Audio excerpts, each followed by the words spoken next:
This is Dr. Catherine Collins. I don't know if anyone will ever hear this. It's all over.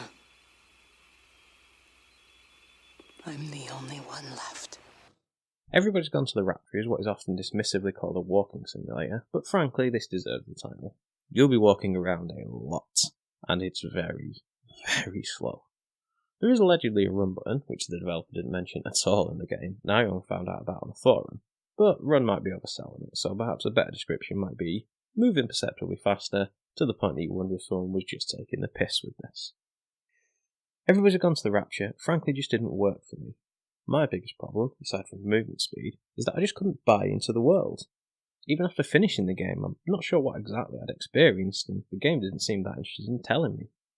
No one seems to know who you actually were, but whoever you were, you feel like an imposition on the game. Some people think that you were playing Kate, which makes a sort of sense with where you start out, and that she seems to be the last person left alive by the end of the story. And the opening narration is from her saying that she's the only one left. But then why are you wandering around listening to your own recordings?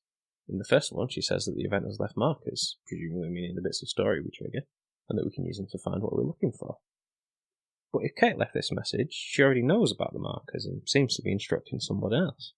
Why tell herself how to find what she's looking for? So that doesn't really make sense. Equally though, it's possible that you aren't actually anyone, and that you're experiencing this in the same way you would when reading a book or watching a film, and Kate's exposition is just a narrative device. The only problem with this, though, is that you have an actual physical presence in the world, as tortuously slow as that presence is. You hear your footsteps, although those footsteps don't match up with your actual movements. You can open gates and doors, although only some gates and doors. Some doors will open, and instead you'll either try to open them and hear the sound of you turning the handle, or you'll knock on it and obviously no one answers, because everybody's gone to the Rapture. You can walk into sheets and they'll move and fold around you. You can knock a swing about, but you can't kick a football. You can turn a light on and off, but you can't open the fridge. And weirdly, despite your physical presence, you don't have a reflection or a shadow. Perhaps you're a poltergeist vampire.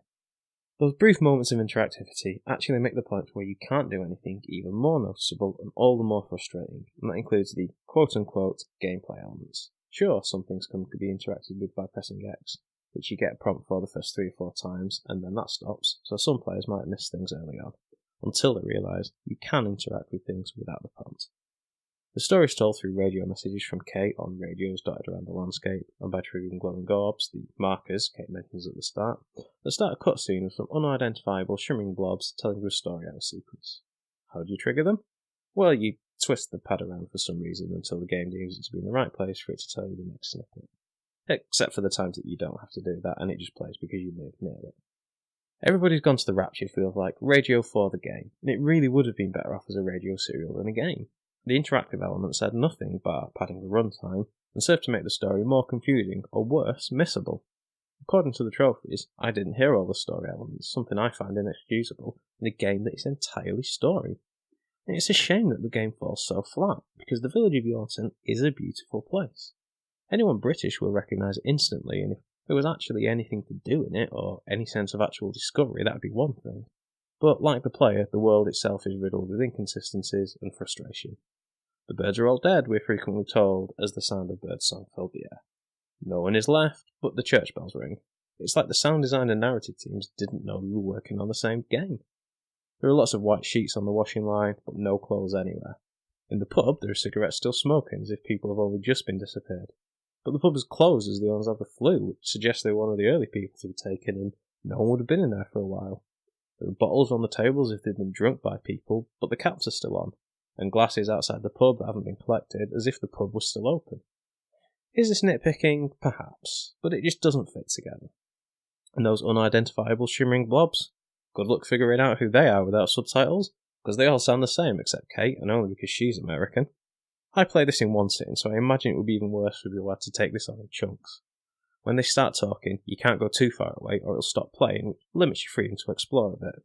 Sure, it's not quite a cutscene, but it isn't anything that much different to what Half-Life did, except that in Half-Life you knew who people were, you knew why you were doing things, and between the cutscenes there was actually something to do beyond admiring the scenery. I wanted so badly to like this game because the setting's so different, and the idea of unravelling the mystery of what exactly happened to everyone appealed, but the Chinese room just isn't very good at actually doing this. I still don't know who I was, or why the time stops everywhere at 6:07. I wish you could see the game that those who threw high review scores at it saw, but I think they possibly reviewed the experience they wanted it to be, rather than the one that it actually is. If you can buy into the world and you can keep track of the story elements, it's probably brilliant, but if you can't, it's a frustrating, disjointed mess that constantly takes you out of the immersion the visuals and musical cues work so hard to keep you in. For a game on Plus, I guess it's fine, as ultimately all I lost was time, but I feel sorry for anyone who paid full price for this.